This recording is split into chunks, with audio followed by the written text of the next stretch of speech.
Hello everyone, I am Meenu और आप मेरे साथ सुन रहे हैं तकदीर कहानी का एपिसोड नंबर 1। पहली झलक। बेंगलोर में करीब 7 बजे होंगे। दिसंबर का महीना होने के कारण हर तरफ हल्का हल्का सा कोहरा था। धूप भी निकल रही थी धीरे धीरे। एक कमरे में इस दुनिया से बेखबर एक प्यारी सी लड़की सो रही थी। उसकी होठों पर एक प्यारी सी मुस्कान थी। शायद वो कोई सपना देख रही थी। आस्था, उठो बेटा, सुबह के 7 बज गए। आस्था, आस्था। आस्था की नींद टूट गई। क्या मम्मा? वो बिस्तर से उठी और दरवाज़ा खोलने के लिए गई। उठ गई मेरी प्यारी से प्रिंसेस, निशिता जी ने स्माइल करते हुए कहा। उठ गई? उठाया गया है मुझे, आस्था ने नाराज़ होते हुए कहा।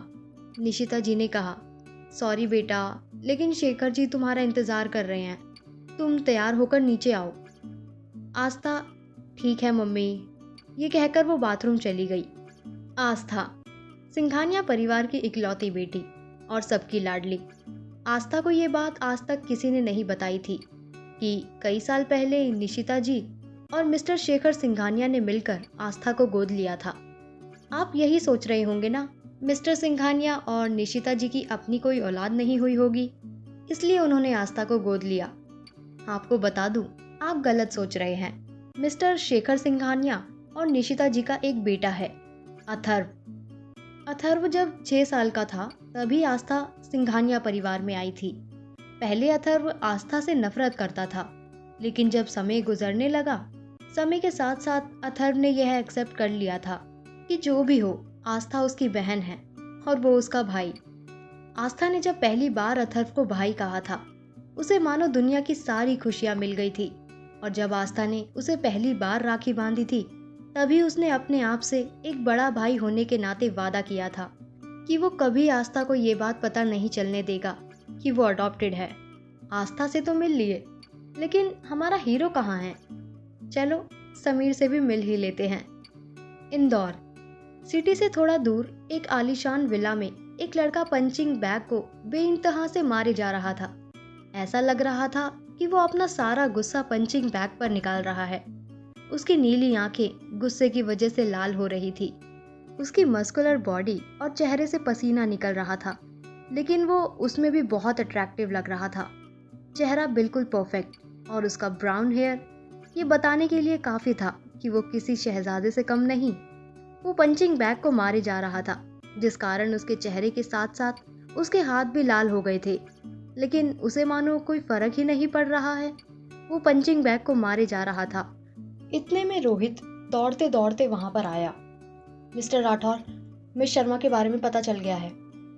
समीर ने जब ये सुना, उसने एक हाथ से पंचिंग बैग को पकड़ा और उसने रोहित को बिना देखे ही कहा, ठीक है, अब तुम यहाँ से जाओ। उसके बाद समीर फिर से पंचिंग बैग को मारने लगा। समीर ने पंचिंग बैग को मारते हुए ही कहा, इन लोगों को क्या लगता है, ये लोग रूही को मुझसे इतनी आसानी से छुपा लेंगे और मैं ये सब देखता रहूंगा।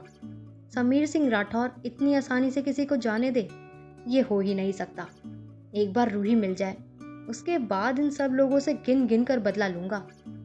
दूसरी तरफ एक आदमी, शायद उनकी उम्र 80 के आसपास होगी, वो जलती हुई निगाहों से अपने असिस्टेंट राहुल को घूर रहा था और कहा, कैसे समीर सिंह राठौर को ये भी प्रोजेक्ट मिल गया?